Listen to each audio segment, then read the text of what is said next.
嗨，亲爱的书友们，欢迎来到书海时光，一个为你每日推荐好书的心灵驿站。赶快关注我们，一起畅游书海，让阅读点亮每一天的精彩。大家好，今天我们又一起踏上一段奇妙的旅程，去探索一本充满魔力和哲思的书《梦中的欢快葬礼和12个异乡故事》。这本书的作者是加西亚·马尔克斯，一位被誉为魔幻现实主义大师的文学巨匠。他以独特的叙事风格和深邃的洞察力，将现实与幻想巧妙地交织在一起，创造出一个个令人难以忘怀的故事。马尔克斯的作品总是能够触动我们内心最深处的情感，他不仅仅是在讲故事，更是在探讨人类存在的本质和生命的意义。梦中的欢快葬礼和12个异乡故事正是这样一部作品，它通过12个独立而又相互关联的故事，带领我们穿越时间与空间，去体验不同的人生和命运。这本书的价值不仅仅在于其文学成就，更在于它能够带给我们的深刻启示。在当今这个快节奏、充满不确定性的世界中，我们常常迷失在日常琐事中，忘记了去思考生命的真正意义。而梦中的欢快葬礼和12个异乡故事就像是一面镜子，让我们从中看到自己的影子，反思自己的生活。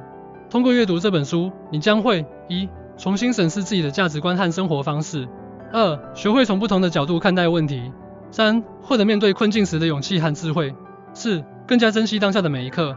在开始我们的旅程之前，我想先问大家一个问题：如果你有机会参加自己的葬礼，你会看到什么？听到什么？感受到什么？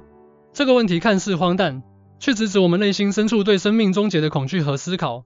马尔克斯在书中就描绘了这样一个奇特的场景：在梦中的欢快葬礼中，主人公参加了一场为自己举办的葬礼。在这场葬礼上，他看到了那些曾经出现在他生命中的人们，听到了他们的谈话，感受到了他们的情感。这场葬礼不仅是对过去的回顾，更是对未来的启示。让我们带着这个问题开始今天的阅读之旅，去探索马尔克斯为我们编织的奇幻世界。1. 梦中的欢快葬礼，生命的反思与众生。梦中的欢快葬礼是书中的第一个故事，也是整本书的基调奠定者。在这个故事中，主人公参加了一场为自己举办的葬礼，这不仅是一场告别，更是一场对生命的深刻反思。马尔克斯通过这个故事，探讨了生命的循环和死亡的意义。在许多文化中，死亡被视为生命的终结，但在马尔克斯的笔下，死亡更像是一种新的开始。通过这场梦中的葬礼，主人公得以重新审视自己的人生，思考那些曾经被忽视的重要事物。一反思与自省，我们可以通过类似的方式，定期对自己的生活进行反思，思考哪些事情对我们来说是最重要的，哪些事情我们还可以做得更好。2. 珍惜当下，意识到生命的有限性，可以帮助我们更加珍惜当下的每一刻，不再为一些琐事而烦恼。3. 心灵的进化，通过反思和自省，我们可以达到一种心灵的进化状态，获得内心的平静和满足。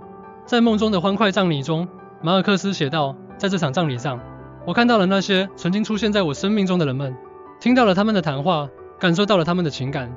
我意识到，生命中最重要的不是我们拥有多少，而是我们曾经给予过多少。12个异乡故事，多元文化的碰撞与融合。接下来的12个故事，讲述了不同文化背景下的异乡人在异国他乡的生活经历和心路历程。这些故事不仅展现了多元文化的碰撞与融合，也探讨了身份认同、文化冲突和人类共同命运等深刻主题。马尔克斯通过这些故事，揭示了全球化背景下文化多样性的重要性。每个故事都像是一扇窗，让我们看到不同文化背景下的人们如何在异乡寻找自己的位置，如何在文化冲突中找到平衡。文化敏感性，通过阅读这些故事，我们可以提高自己的文化敏感性，学会尊重和理解不同文化背景的人。2. 跨文化交流，这些故事为我们提供了丰富的素材，帮助我们更好地进行跨文化交流，理解不同文化之间的差异和共性。3. 身份认同，对于那些在异乡生活的人来说，这些故事可以提供一种身份认同感，让他们感受到自己并不孤单。在12个异乡故事中，马尔克斯描绘了一个在巴黎生活的哥伦比亚画家。他写道，在异乡，我学会了用不同的眼光看待世界，也学会了用不同的方式表达自己。这句话深刻地揭示了文化碰撞带来的成长和变化。3. 魔幻现实主义，现实与幻想的交织。马尔克斯的作品以其独特的魔幻现实主义风格著称，在梦中的欢快葬礼和12个异乡故事中，这种风格得到了淋漓尽致的展现。通过将现实与幻想巧妙地交织在一起，马尔克斯创造出一个个令人难以忘怀的故事。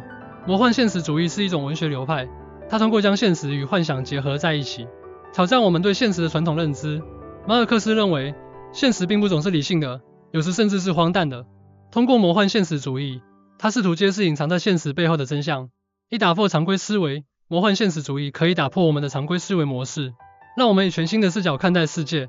2. 激发创造力，这种风格可以激发我们的创造力，鼓励我们大胆想象，勇于创新。3. 理解复杂问题，通过魔幻现实主义的视角，我们可以更好地理解一些复杂的社会问题，找到新的解决方案。在梦中的欢快葬礼中，马尔克斯写道，现实与幻想之间的界限是如此模糊，以至于我常常分不清哪些是真实的，哪些是梦。这句话完美地体现了魔幻现实主义的精髓。4. 时间的流逝与记忆的永恒，在书中，马尔克斯对时间的流逝和记忆的永恒进行了深刻的探讨。他通过一个个鲜活的人物形象，展现了时间对人类生活的巨大影响，以及记忆在人们心中留下的永恒印记。时间是人类永恒的主题，它无情的流逝，带走我们的青春和生命。然而，记忆却能在时间的长河中得以保存，成为我们生命中不可或缺的一部分。马尔克斯通过这些故事，探讨了记忆的力量，以及它如何影响我们的生活和命运。1. 珍惜时间，意识到时间的流逝，可以帮助我们更加珍惜时间，合理安排自己的生活。2. 记忆的力量，通过回忆过去，我们可以从中汲取力量，获得面对未来的勇气。3. 传承与延续，记忆不仅是个人的，也是集体的。通过传承记忆，我们可以让文化得以延续，让历史得以铭记。在12个异乡故事中，马尔克斯写道，时间是无情的，但它无法抹去我们心中的记忆。那些曾经经历过的美好时光，将永远留在我们心中，成为我们生命的一部分。这句话深刻地揭示了记忆的永恒性。5. 孤独与爱的力量，孤独和爱是马尔克斯作品中反复出现的主题。在梦中的欢快葬礼和12个异乡故事中，他通过不同的人物故事，展现了孤独的深刻内涵，以及爱对人类生活的巨大影响。孤独是现代人普遍面临的问题，它不仅是一种情感状态，更是一种生存状态。然而，爱却是治愈孤独的良药。通过爱，我们可以找到生命的意义，获得内心的平静和满足。一面对孤独，学会面对孤独，可以帮助我们更好地理解自己，找到内心的力量。2. 爱的力量，爱不仅是一种情感，更是一种行动。通过付出爱，我们可以让世界变得更加美好。3. 人际关系，通过爱与被爱，我们可以建立更加深厚的人际关系，获得更多的支持和帮助。在梦中的欢快葬礼中，马尔克斯写道，孤独是生命的常态，但爱却是生命的救赎。这句话深刻地揭示了爱与孤独之间的关系。通过今天的分享，我们可以看到，梦中的欢快葬礼和12个异乡故事不仅仅是一本故事集，更是一部关于生命、死亡、文化、时间和爱的深刻探讨。马尔克斯用他独特的魔幻现实主义风格，为我们展现了一个个充满哲思的故事，让我们在阅读的过程中，不断地反思自己的生活，思考生命的意义。感谢大家的聆听，希望今天的分享能够激发你们的阅读兴趣，让你们在书中找到属于自己的心灵共鸣。记住，生命是短暂的，但书籍却是永恒的。让我们一起用阅读点亮生活，用思考丰富人生。谢谢。